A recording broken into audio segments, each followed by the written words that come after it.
आज इस खास वीडियो में हम आपको मौत के देवता की मौत के बारे में बताएंगे।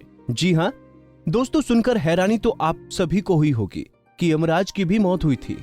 इसके पीछे की पूरी कहानी बेहद दिलचस्प है, तो आइए जानते हैं इसका सच और इसके लिए वीडियो को अंत तक जरूर देखें। दोस्तों, मार्कंडेय पुराण के मुताबिक यमराज सूर्य के पुत्र कहे गए हैं।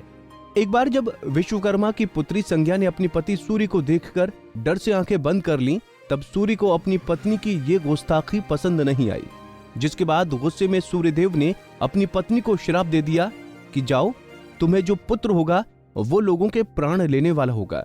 इस पर जब संज्ञा ने बड़ी चंचलता से सूर्य की ओर देखा, तब फिर सूर्यदेव ने कहा कि तुम्हें जो कन्या होगी वो इसी प्रकार चंचलता पूर्वक नदी के रूप में बहा करेगी। इसके बाद सूर्यदेव के श्राप की वजह से संज्ञा को जुड़वा पुत्र और पुत्री हुए, जिसमें से पुत्र का नाम यम रखा गया और पुत्री यमुना के नाम से प्रसिद्ध हुई। बहुत समय पहले एक श्वेत मुनि थे जो भगवान शिव के परम भक्त थे। वो शिवजी की पूरे मन से आराधना करते थे। शिव की आराधना करते करते श्वेत मुनि की मौत का समय नजदीक आ गया। एक दिन श्वेत मुनि गोदावरी नदी के तट पर बनी अपनी कुटिया के बाहर शिव की आराधना कर रहे थे। ऐसे में जब उनकी मृत्यु का समय आया, यमदेव ने उनके प्राण हरने के लिए मृत्यु पाश को भेजा, लेकिन श्वेत मुनि अपने प्राणों का त्याग नहीं करना चाहते थे।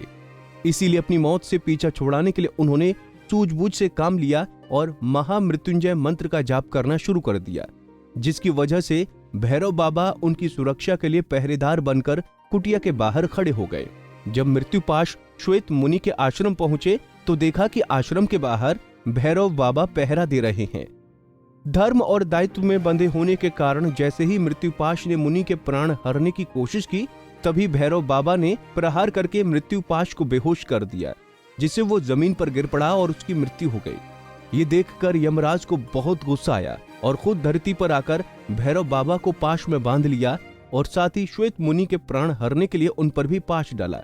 जिसके बाद श्वेत मुनि यमराज के गुस्से से डर गए और अपने इष्ट देव महादेव को पुकारने लगे। और महादेव तो देवों के देव हैं, वो तो ये सब पहले ही देख रहे थे। तो तुरंत ही महादेव ने पुत्र कार्तिकेय को वहां भेजा। कार्तिकेय के वहां पहुंचने पर कार्तिकेय और यम देवता के बीच घमासान युद्ध हुआ। कार्तिकेय के सामने यमदेव ज्यादा देर तक टिक नहीं पाए और कार्तिकेय के एक प्रहार से यमराज जमीन पर गिर गए और उनकी मृत्यु हो गई। भगवान सूर्य को जब यमराज की मृत्यु का समाचार लगा तो वो विचलित हो गए। ध्यान लगाने पर ज्ञात हुआ कि उन्होंने भगवान शिव की इच्छा के विपरीत श्वेत मुनि के प्राण हरने चाहे। इस कारण यमराज को भगवान भोले के कोप को झेलना पड़ा। यमराज सूर्यदेव के पुत्र हैं और इस समस्या के समाधान के लिए सूर्यदेव भगवान विष्णु के पास गए। भगवान विष्णु ने भगवान शिव की तपस्या करके उन्हें प्रसन्न करने का सुझाव दिया। सूर्यदेव ने भगवान शिव की घोर तपस्या की, जिससे भोलेनाथ प्रसन्न होकर उन्हें दर्शन दिए और वरदान मांगने को कहा।